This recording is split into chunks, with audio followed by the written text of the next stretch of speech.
Hi, Isabelle. Just looking at the work that you set up, in question number 8, that line is the question. That line is correct, but this line isn't correct because when that x goes to the other side, it's going to be subtract x, and that will give you 1x. Therefore, that's 1x, and that's x equals 11. So that's where that's correct. Looking further at your work in this particular example, like with everyone, just be a little bit careful with your negative signs. In B, you've chosen to put all the x's onto the left-hand side. That's okay, you end up with a negative 2x. But you've got a minus 7 here, and when you wrote it in the next line, you turned it into a plus 7. So that should be minus 7, which would do minus 8. And then that divided by negative 2 would give you positive 4 as an answer. So on both of these occasions, it's when you're reconciling all the x's together and you're transcribing, be careful that you keep the same operation that's happening. And your last issue was this particular one, and it's the same that you've stopped here.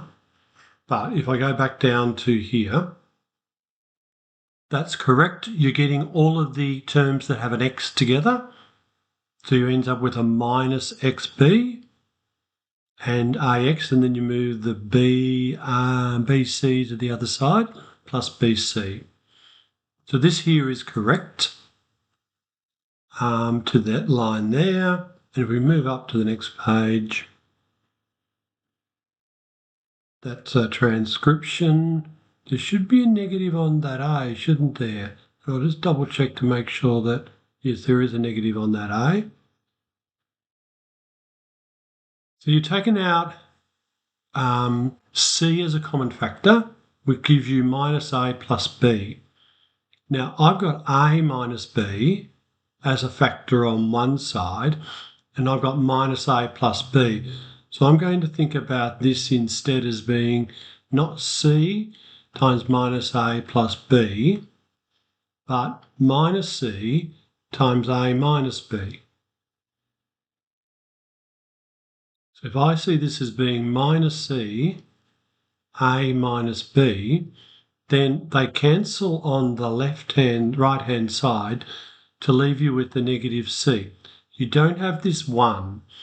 This 1 would happen if you thought that you had minus C plus A minus B divided by A minus B. Then you would cancel and you would have a plus negative 1 like you've written. So you cancelled them on the left to leave you just with x. You cancel them on the right to leave you with negative c. But the problem was what you were dividing by, a minus b, you didn't have. So one way of fixing it up is you take a common factor of negative 1 out of here. That's where your negative 1 times c gives you negative c, and the a turns to positive and the b turns to negative.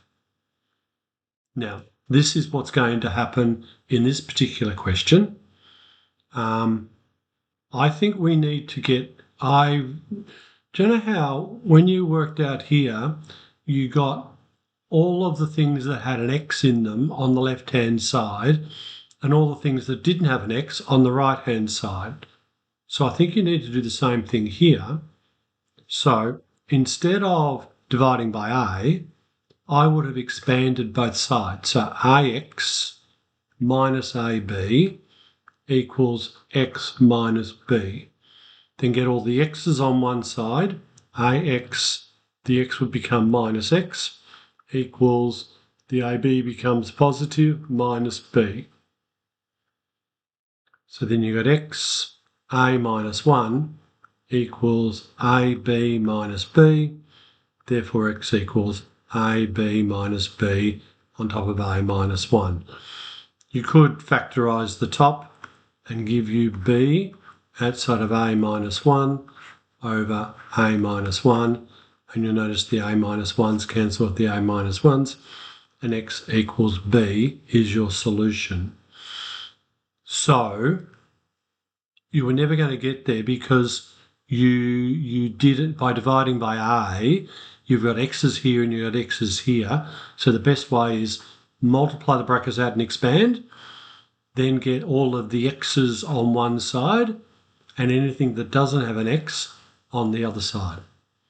I like the way you're setting out your work and you're doing well. Keep it up and keep the questions up.